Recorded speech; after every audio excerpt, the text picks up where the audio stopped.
Stephen Milhausen here, Sports Illustrated. You know, I don't do interviews this late. I am 43. I got two children, 8 and 5. They are already in bed. I'm usually done making lunches and sitting there having a cold beverage.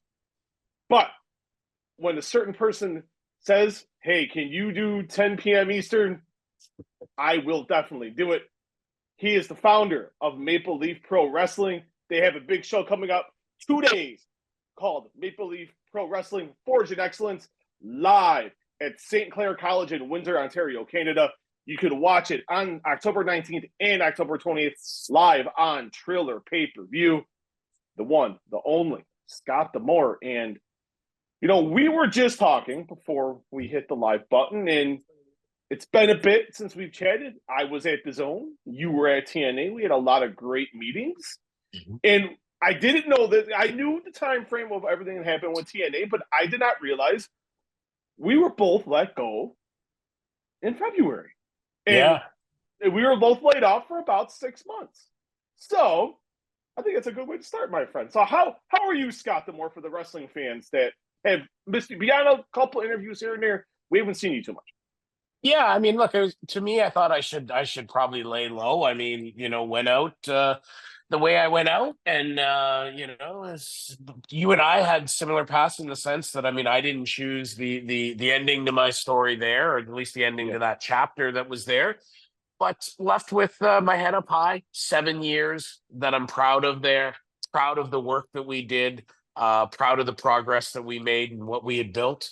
And to me, it was just kind of important to sit back a little bit, right? Because when you have something that is that transformative and that big of a change in your life, then I don't think you just jump into what's next. And my initial reaction a lot of times is, "Hey, like, gotta get going." And for me, it was really important to sit back, breathe, and kind of like decompress a bit before tackling anything new. So it seemed that 6 months was about the right time frame for that.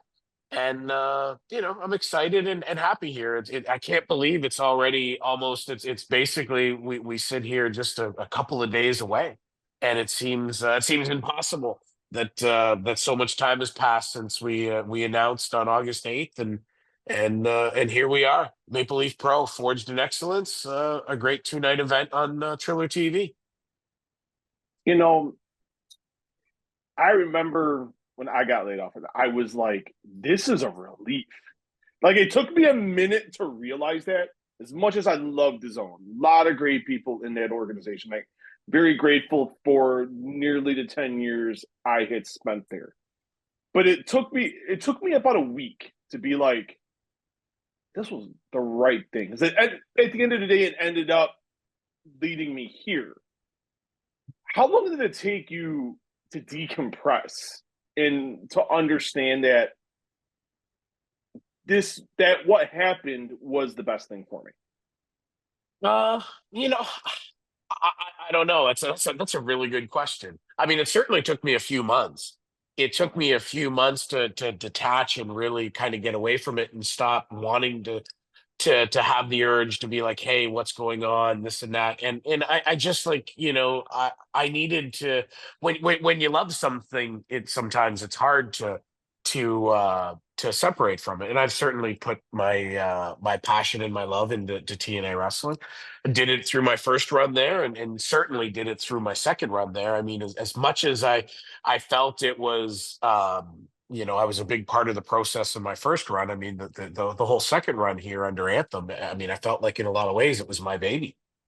And I was, like, I was leading, the nurturing and raising of it. And it took a bit, right? Like, I mean, ultimately at the end of the day, business is business. I don't have to agree with the decisions that are made. And I mean, look, there was no lives ruined. There was no catastrophes attached to my departure. And if anything, I look at the fact that when the announcement came out, the show of support, the amount of people that reached out, and that was truly overwhelming. And it was humbling, and I'm not a guy who's easily humbled, because that's not a word that is often associated with me, humble. But it was truly touching, and and it lets you know that people appreciate what you've done and the efforts you've made, and that made me feel great, right? Like Mhm. it's nice to have people reach out and let you know that they care and that they appreciate what you've done. And it was, like I said, I just didn't expect it. And it Mhm. was one of the greatest, unexpected gifts that I've ever had, in the sense that letting that amount of people reach out to let me know that I had touched their lives. Like, it was hundreds and hundreds of text messages and DMs, and it was awesome. And then you look at the positives in a situation, as we talked about earlier. I just came home from 2 weeks going all over Italy with my 85-year-old mother, who I'm so lucky and blessed to have my mother still with me, still, and lucky enough that she's still in a position where she can travel and do something like that. Would I have taken 2 weeks in October, to go to Italy and spend that time with family? I don't know if I would have, right? Because I was so Mhm. consumed with the work there. And I think that, the opportunities that I've had over these last many months to sit there and, approach things a little bit differently. And I think you always look for the positive in things, and I think that, that's certainly one of them. That it's a trip that I'll never forget. There's lots of other things that I've taken the time to do differently, because when I left TNA the first time, it was because of a family health issue, and it was because of things I needed to come home and take care of. It's not like I ever had a chance to stop. It was just switching from one job to another. Yeah. So this is really the first chance I've had, and I didn't realize this until after it had all happened, and I kind of got a chance to sit there. It's the first time since I was 16 years old that I was really like, okay, there's not anything on fire when I wake up in the morning that I have to tackle putting out. And it was definitely a change, right? And that adjustment, I think, helps me to be a more well balanced person, I hope. And it's something that, as much as I can say, like I said, not my choice, not how I would have written that chapter, but it gave me a chance to move on and do other things. And as we sit here today, I've got a lot of great things going on in my life. I've been able to focus a lot on my real estate development business as well. And then now with Maple Leaf Pro, here's an opportunity to do something equally as great yet different. And to do something that I'm equally as passionate about. As a non-American, as a Canadian wrestler, it's so hard to get an opportunity, because if you're going to be a star in wrestling, it really has to be in the United States, right? With a few exceptions, that's where everybody aspires to be. And it's so hard. That immigration threshold is so hard to overcome, that I battled that for years when I was a wrestler, and I saw the difficulties in that, and I've seen so many others with it, and it's one of the things that I always tried to. I remember Bret Hart when he first got clout in WWE, and one of the first things he did was put a ring in his pool room and start bringing in Canadians and training them and working with them, because he wanted to nurture Canadian wrestling talent and give them opportunity. And I remember when he did that, and I was thinking, like, that's so cool. And I want to be part of that type of nurturing, right? And that's, part of the mission statement for Maple Leaf Pro, is to be uniquely Canadian and to be a platform for Canadian talent to stand beside, compete, and perform Yeah. with the very best talent in the world. And I think that it's been, at this point, 40 years since Canada's had its own national wrestling identity of a company.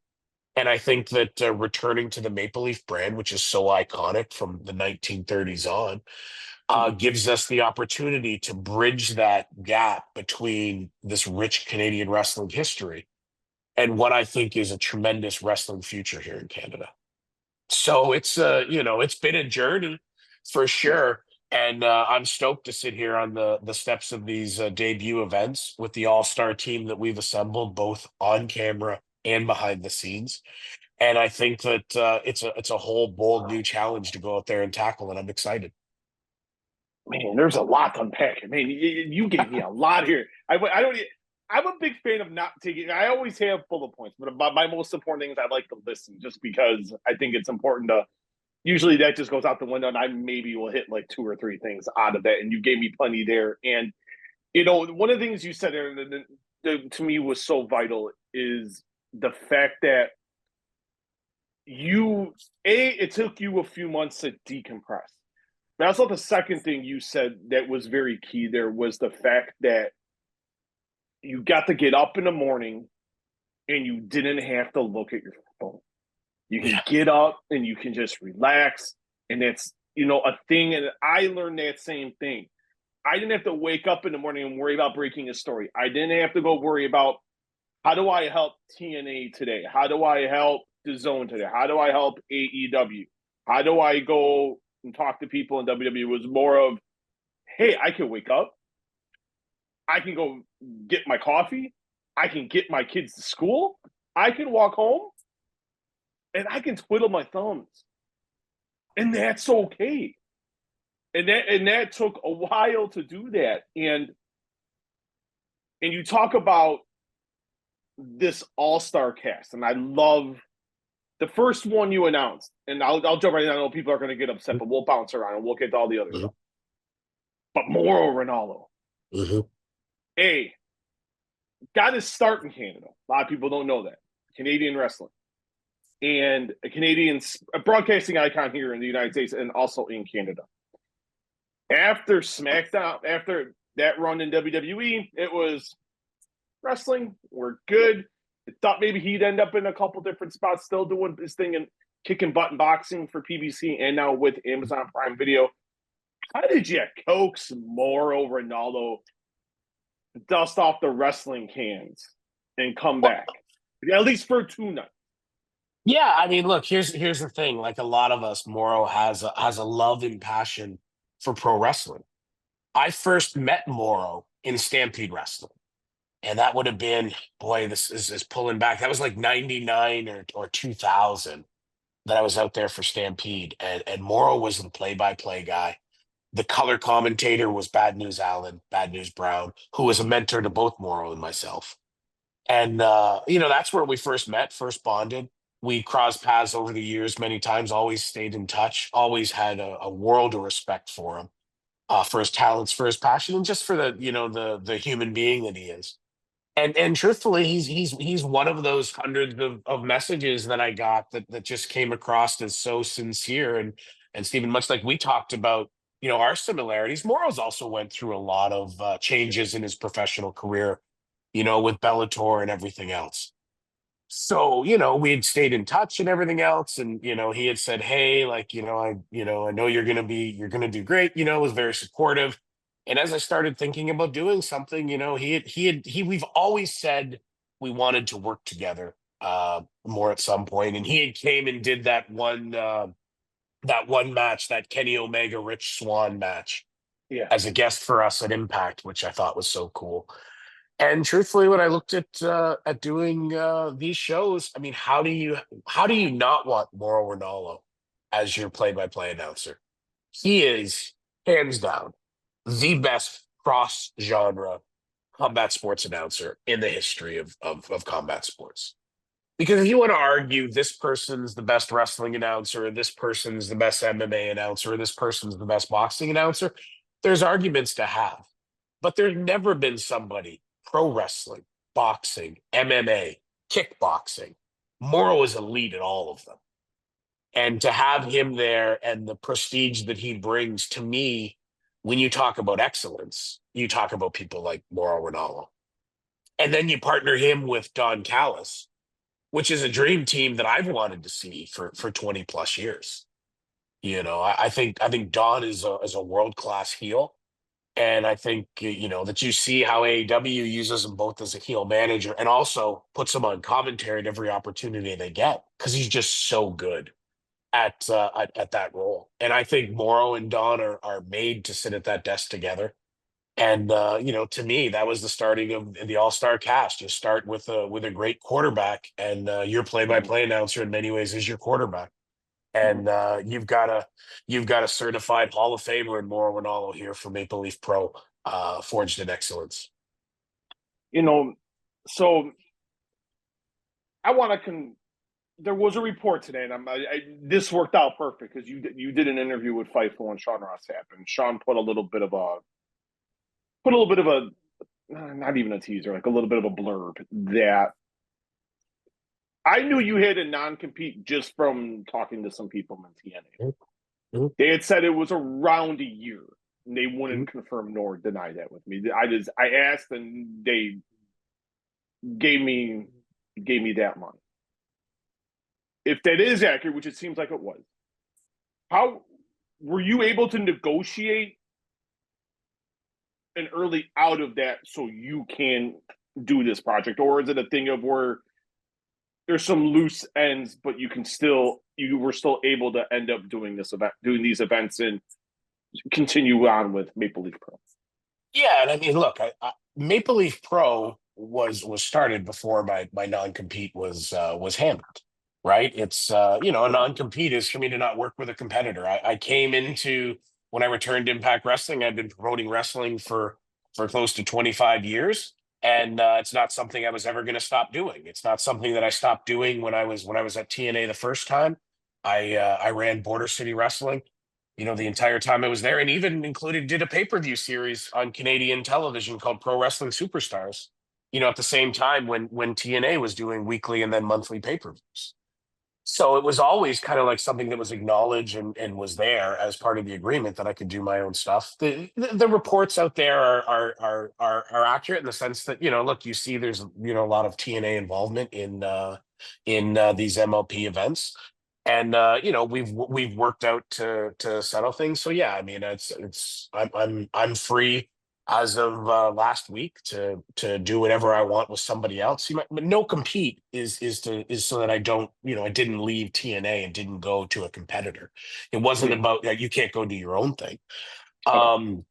It was more so about going to competitors. So as part of still, and I mean, look, it's been a long process, but you sift through the limited interviews I've done. You won't see a harsh word from Yeah. me or any personal things towards TNA. Like business is business, and we still had a list of things to work through, and I mean we took our time getting to them.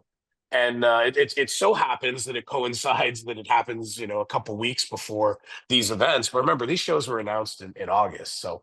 Hmm. Um, but yeah, I mean, the report's true. Am I sitting here looking to jump out at something else? Not necessarily. But at some point, if the right opportunity comes along, then I'm out here. And when I left TNA in 2010, because I'd kind of left and then came back, and then it was like I think it was January of 2010. I thought I was out of wrestling as far as for doing it as a full time thing. Like I was coming back home. My father was ill, and there was a lot of business things on the family side to look after. In addition to his health. But you talk about world changing. Moments like getting a phone call while I was at Universal Studios to hear that my father had cancer. Like I knew instantly that I had to leave and come home. Um, but I thought I was done. But then I wasn't. At first, it was Yeah. like, okay, like I'll do a little thing here, and oh, sure, we'll run a show, for with the college to help some of the students, get experience. Then it becomes okay, like I'll do this thing with New Japan here for one night.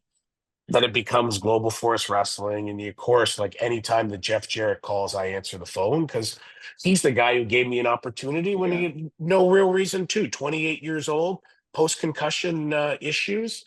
It's like I always make the joke. My in ring career was cut short either by a career ending injury or an unbelievable lack of talent. But I struggled with post concussion Yeah. for quite a while.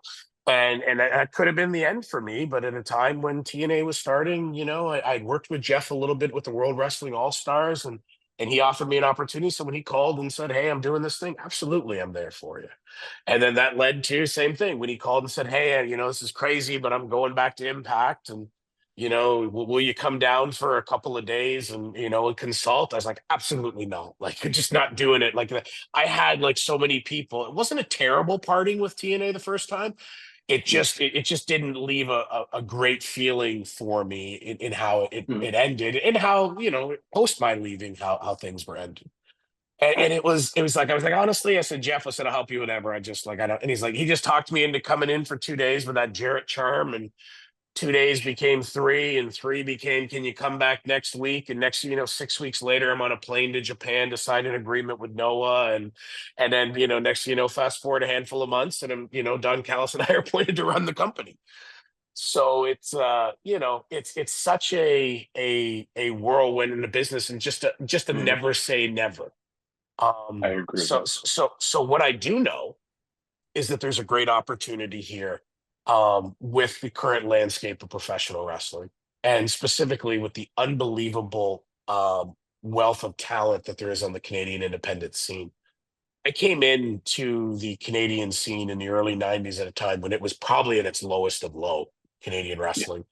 And it was rough. And there's times where there's almost no shows around. And now to see the talent that's out there and everything that's going on, and 40 years since we've had a national identity for professional wrestling, I think that the market is set. And then when you look at it, between collaborating with All Elite Wrestling and New Japan and Tokyo Josie and TNA and QPW, and we had announced the partnership with QPW and OPW in Yeah. Australia, and I just think there's a great opportunity to both, like, you can serve two masters. We can focus on nurturing and developing and showcasing Canadian talent on a world-class setting.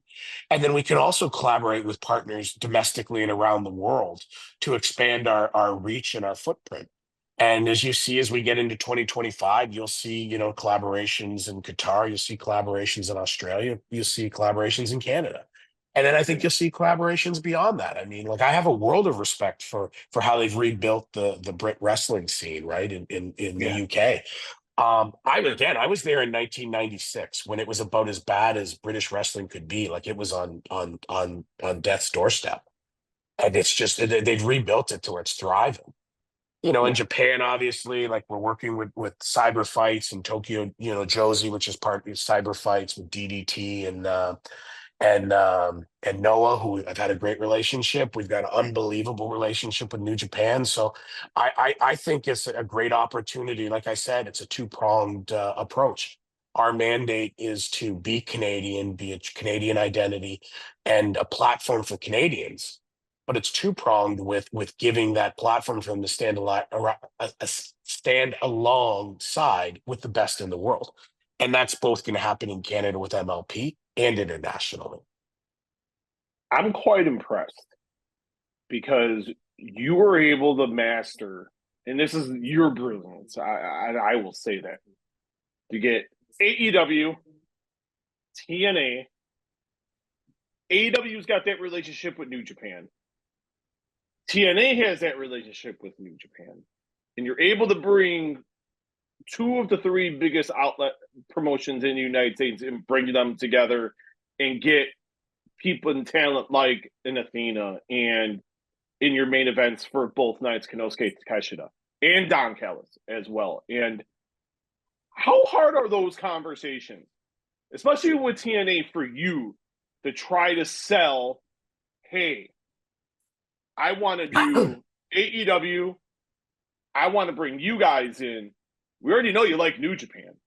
But how do you get AEW and TNA on the same page to allow talent on more or less an independent show? But by far, this is the biggest independent event in the fourth quarter. Actually, in the last half of 2024. Yeah, thanks. I mean, look, excuse me. I think that the conversations were very fluid. And one of the things is, after 30 plus years in this industry, one of the things I'm blessed with is, in the old days, we used to call it a Rolodex, right? Flip through for those numbers. When you look at it, I think that I was part of building and building an unbelievable team there. So I mean, I have a decent rapport with a lot of people there, a very close rapport with some. You look at AEW. I thought our collaboration had some real high points when Impact and AEW collaborated. I think Tony Khan has always been, a gentleman to do business with. I mean, there's never been a time where he hasn't delivered on something that he's agreed to. And then you start looking beyond it. I mean, just, QT Marshall and, like Sanjay Dutt, who is still a teenager when I first booked him for TNA, and all the people that are there, and, my relationship with New Japan over the years, and the folks at Cyber Fights, and even with WWE, right? Like, I just think we're in a great position here in 2024. I've always been a strong advocate for collaboration. And you look at it with Border City Wrestling, we've always been open to collaboration. When Don and I took the reins at Impact, one of the first things was we are going to. Everybody said that New Japan relationship was beyond repair, and it was pretty darn close. But we just kept, being persistent. And Don had a great relationship at New Japan. I also had a relationship going back to the early days at TNA when we would bring over. Tanahashi and Shinsuke and everything, and Naito and all that. Like, all those guys that were now senior, statesmen in New Japan were younger talent back when we were first dealing with them. And, reestablishing that relationship with New Japan, keeping, relationships with All Japan and with other companies, and, being able to look, like I said, business is business. Like, like Len Asper, Anthem Sports, myself, Maple Leaf Pro. We don't have to agree on absolutely everything all day long. We just have to agree that something makes sense and is good business. Because if you have something that you can collaborate on that's beneficial, then I've always said it's not just a win-win, it's a win-win-win because both companies win, plus more importantly, the fans win. So a lot of the conversations were pretty fluid. Like honestly, like AEW approached us, like reached out to me about Takeshita and making this international title truly international. And like I mean, I think it's awesome that his first title defense of this newly won championship that he just won by beating, arguably the best, wrestler in the world, and Will Ospreay is going to be up here in Canada on an outside show. Like I think that's so cool. Um, so I just think there's a lot going on. You look at our double main event on night two. You've got Takeshita defending the AEW international title against Josh Alexander. You've got Athena, one of the most dominant champions in wrestling history, defending the Ring of Honor Women's Championship against Giselle Shaw. And then you've got just so much other up and down the card. I just truly think we've got 2 nights of truly awesome professional wrestling. And then you bring in like a veteran like Bully Ray. And I know there's always a segment of people are like, oh, like what's with the older wrestlers?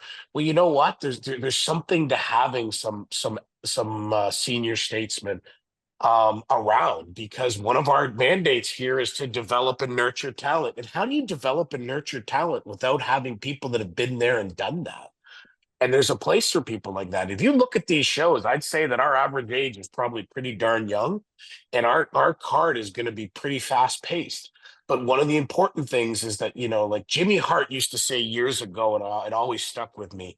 When wrestling's done right, it's like the circus. There's something for everybody. Like some people will like the acrobat, some people will like the lion tamer, some people like the clown car. And you try to give people a little bit of everything, and you put together that right mix to come up with something that's chef's kiss. You better not call Bully old, because I imagine somehow, some way, someone will, because it's Sports Illustrated, someone will aggregate and be like, hey, call them old. And I'll get a message from Bully. Why are you letting him say that to me? Oh, I don't understand. I'll be like, you're not old. I don't think he's old. If someone with his experience is still able, he can do so much and yet doesn't have to physically put himself through that grind, because it's that art of psychology. And there's not many people even now that can do it like he can. Yeah, and I mean, look, let's be clear. I said senior statesman. I was a little better about it than you. Bully would say he's a multiple time Hall of Famer. I did Busted Open this morning, so I got my earful from Bully. And I mean, look, the fact is, at the end of the day, he is a multiple-time Hall of Famer, and I've dealt with him at his best, and I've dealt with him at the worst. And the fact is, as he said on Busted Open, business is business. And I have a world of respect for him and his career, and his whole approach with professional wrestling. And I think he makes the locker room better just by being in it, because everybody stands a little taller and a little straighter when Bully walks around.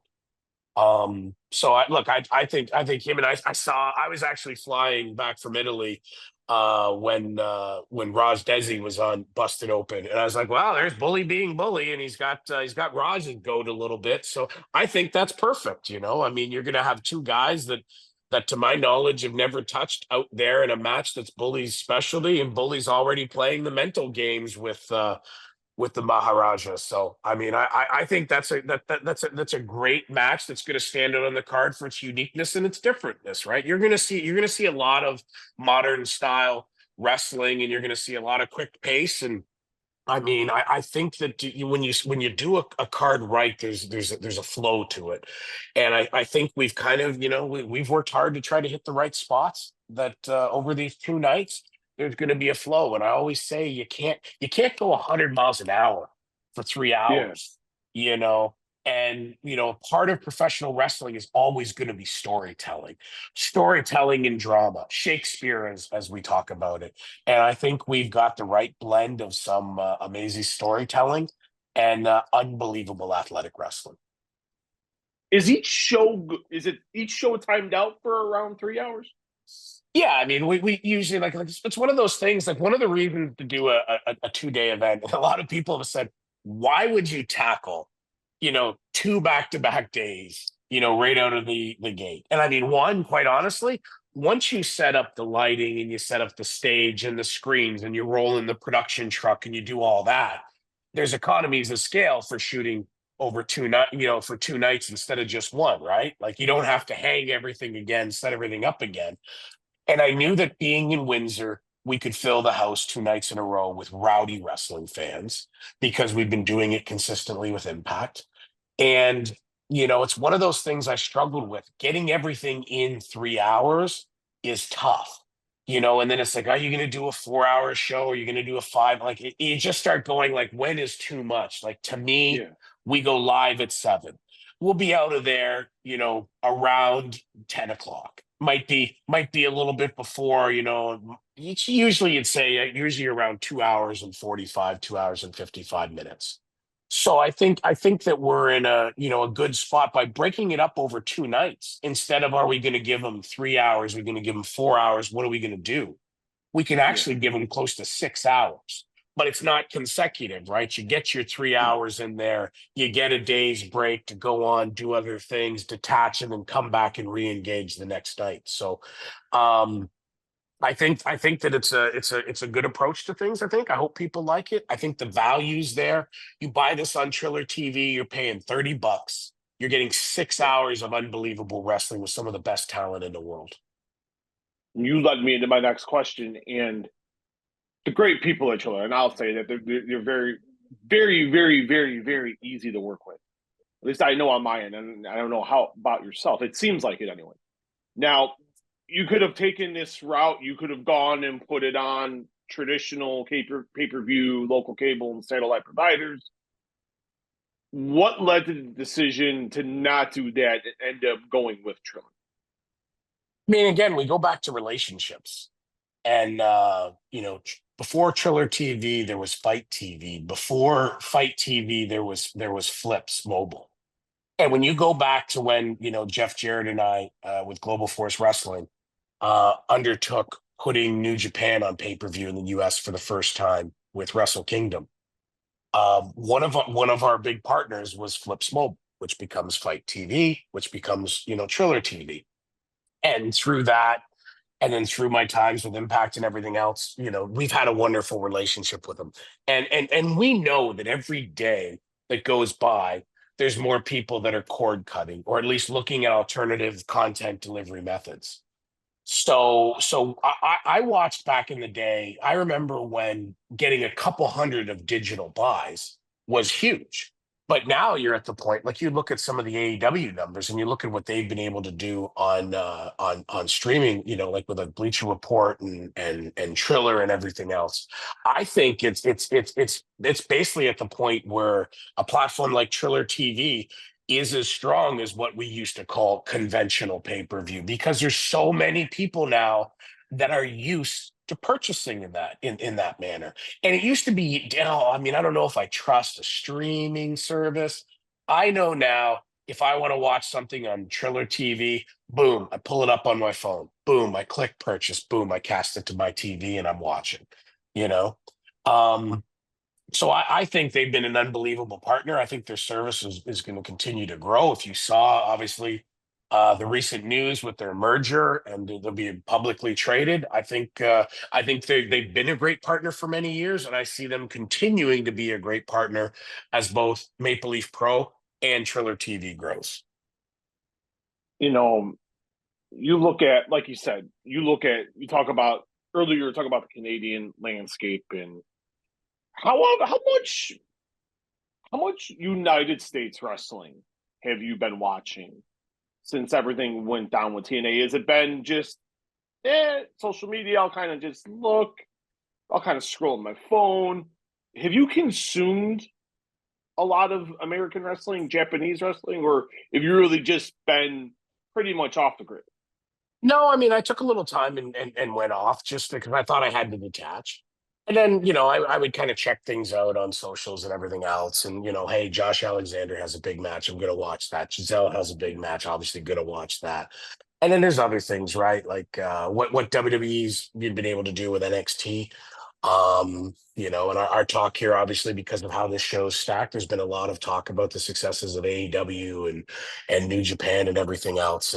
But I mean, you look at what WWE's been able to do and what NXT has turned into, and I think there's a lot of respect and props that need to be given to Triple H and his team over there. Like it's a totally different company than it was just a handful of years ago. Yeah.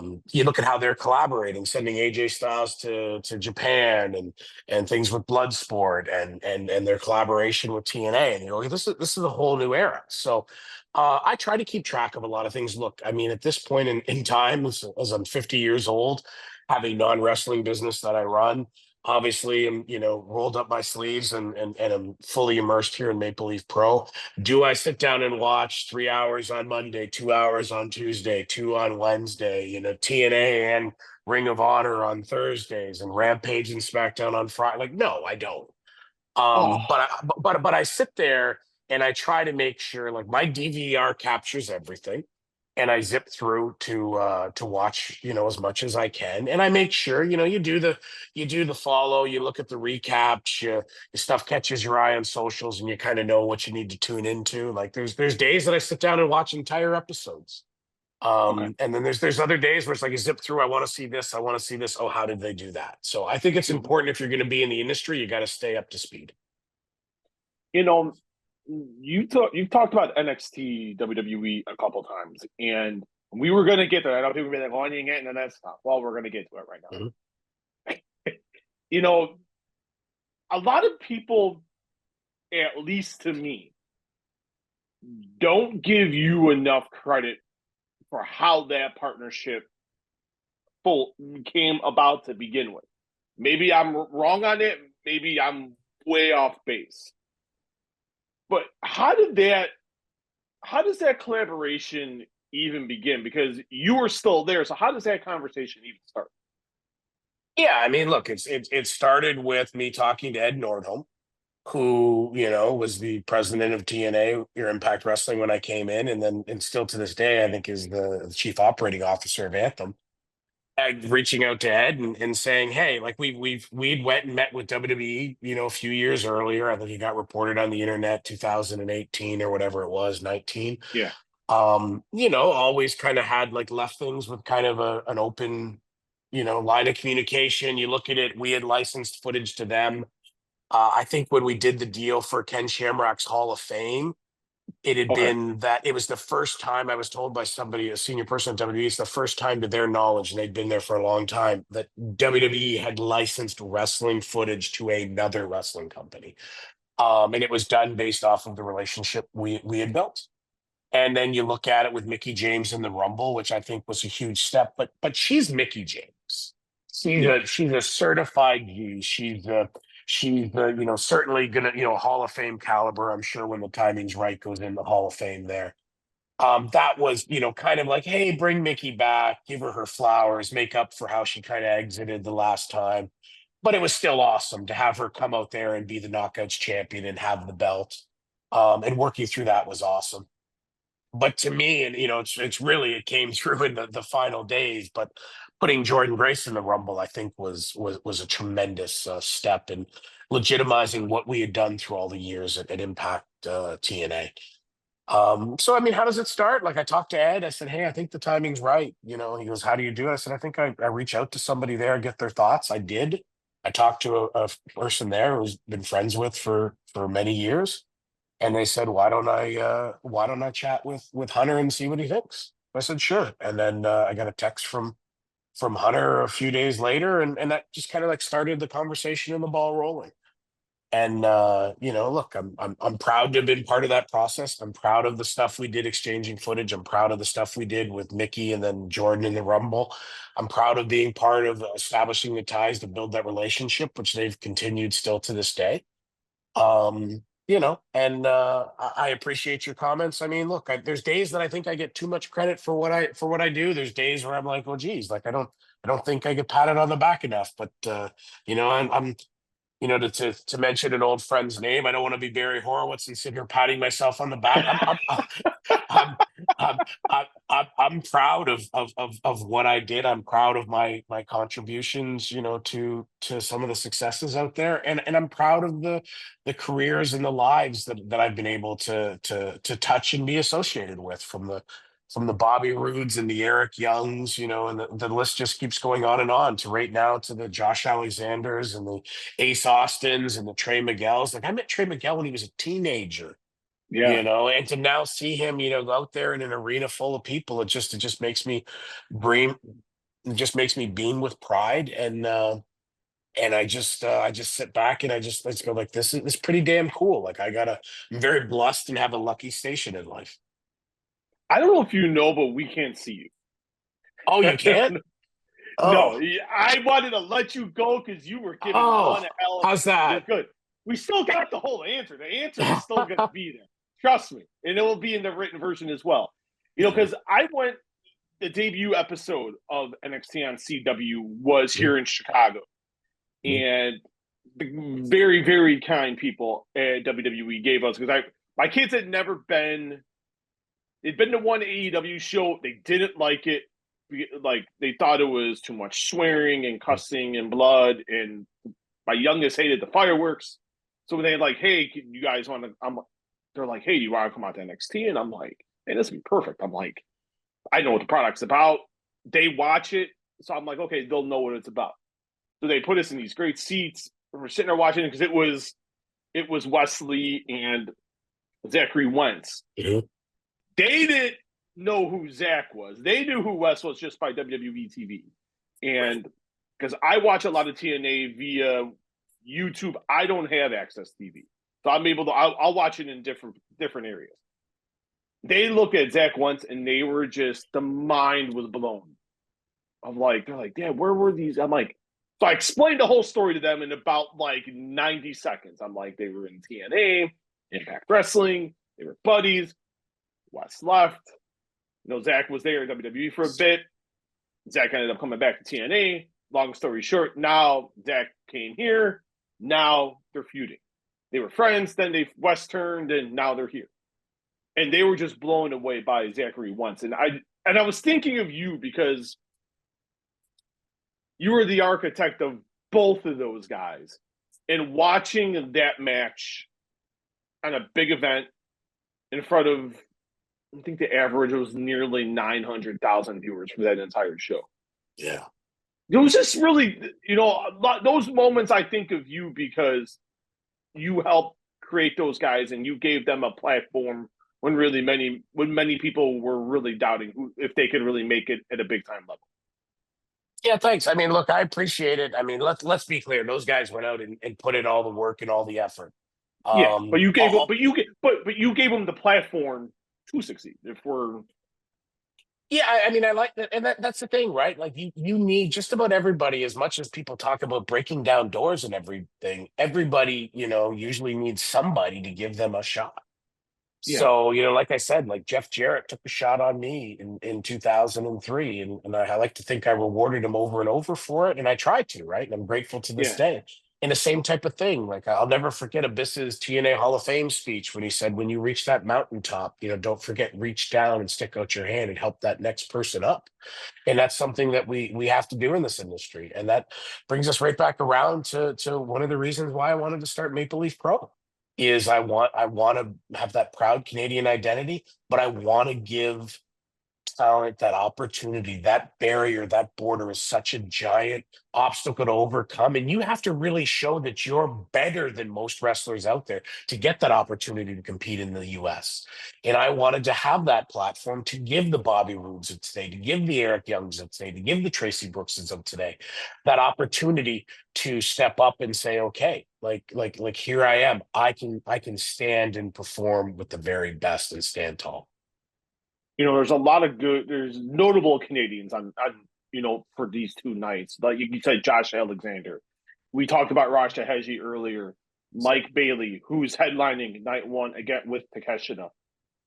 You gotta take some of that talent out of the equation. Looking at both nights, Scott, who are one or two, maybe even three, however many you feel that there are, of the young Canadian talent that people should really keep their eye on? Yeah, I mean, look, I think that there's a good amount of Canadian talent. I think when you sit there and you see Rohan Raja, you've seen him in NXT UK. I think he's fantastic and he's untapped. Not a Canadian. He's actually Australian in citizenship, but he trained with Lance. Resides in Canada. I think somebody like that is a perfect example of a talent that had a little bit of a taste but needs a little bit more. I think a guy like Psycho Mike Rollins is an unbelievable, well-rounded performer who's unique. I sit here and I think you look up and down the card. I mean, yeah, there's the Josh Alexander, there's the Mike Baileys, but you go into it, there's the Sheldon Jeans, there's the Giselle Shaws, there's so many people. And then I think that this show is a little geared more towards people with TV experience, but you're starting to see, and if you look at the Border City Wrestling cards we did over the summer, we're taking other Canadian talent and starting to put them into the mix and work them up through the system, right? You work the fairs, you work the smaller shows.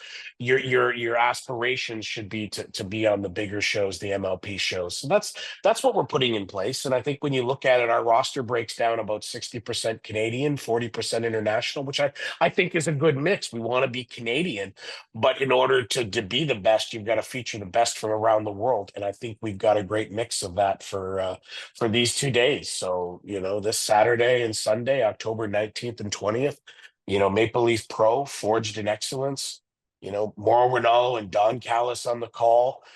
Josh Alexander facing Takeshita for the AEW International title. Giselle Shaw challenging Athena for the ROH Women's World Championship, and everything else up and down that card.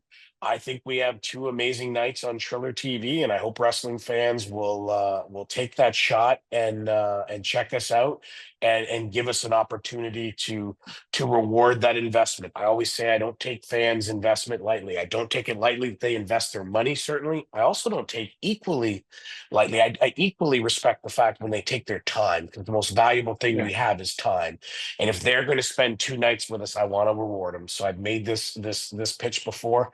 Somebody pays $30, buys Forged in Excellence, and at the end of Sunday night, they go, I don't think I got $30 worth, and reach out and I'll have your money refunded. Couple more questions, Scott, and thank you so much for the time tonight, especially so late. It's definitely greatly appreciated. And yeah, and hold on one second. Just let me, because I think I have an 11 o'clock that I'm shortly late on. If you are, we'll end with this question. I'm running. This is my typing is getting worse and worse as the day goes on. I get it. This is so weird that I have a half a screen for you as well. It's like it's so amazing. weird when my phone is upright. It's fine, but then when it flips sideways to go into landscaping, I just see a bit of the brim of your hat in your right shoulder and the boxing gloves on that side. So weird. Okay, let's cut back. Uh-oh. Okay, can you see me? All right. how many shows? So, are there going to be another set of shows this year? If not, how many? What's the plan right now for how many shows in 2025? Look, I think like these are really our marquee shows in 2024. It's our coming out. It's our proof of concept. This is us showing you what we're going to be about. And then our plan is really a 2025 plan. You're going to see some announcements coming out soon, both domestically and internationally with our partnerships and collaborations. Where you're going to see, I think, our Q1 2025 plan, you're definitely going to see a few events domestically. You're going to see us outside of just Windsor, which has been a big question. Like we've been contacted from everybody from BC to the Maritimes. Obviously, Ontario is going to be our base, but we're looking to expand and grow. Toronto, obviously, a key market in Canada that we want to get back into. And then I think we have some really exciting stuff internationally planned for Q1 of 2025. So I think if fans will tune in, see what we got, and then sit back and watch the ride as we gear up for what I think will be a really awesome 2025 season. All right, now here comes the big pitch, Scott. Uh-huh. Why should fans take time out this coming Saturday, this coming Sunday for Maple Leaf Pro Wrestling, Forged in Excellence from the St. Clair College in Windsor, Ontario, Canada, live on Triller TV pay-per-view?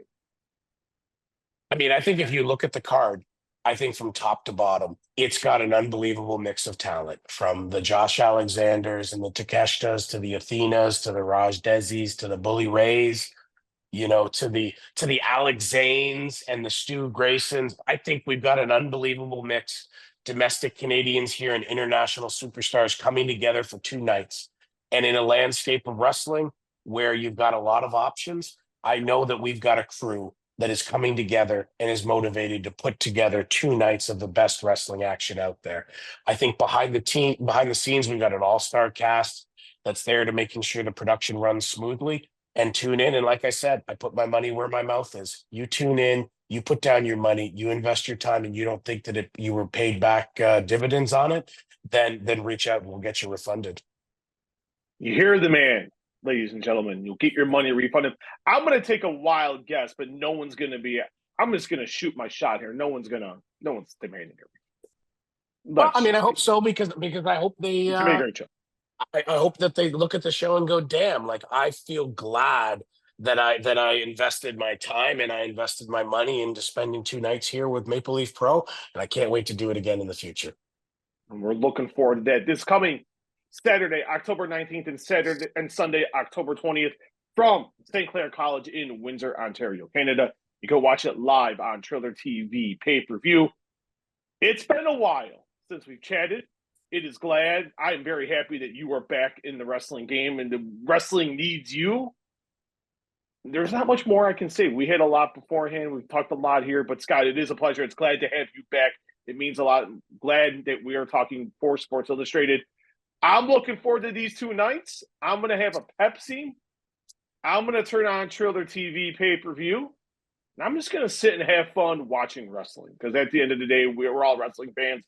We love to watch. It's going to be a great 2 nights of action. So thank you so much, Scott. I'm looking forward to the rest. Talking to you in 2025. I think what you got going here, I think, is a very viable venture, and we can always use more wrestling promotions throughout the world.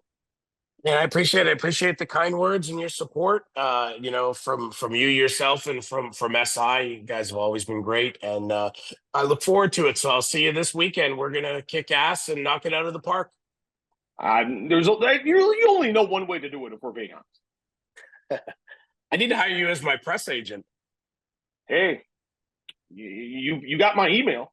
You ever need one, Scott, I am for hire. We'll take this conversation offline. I don't want trouble with your bosses. No, not at all. Thank you, Scott, for the time. I appreciate it, man. Thank you. Thanks, man. Appreciate it. Be well.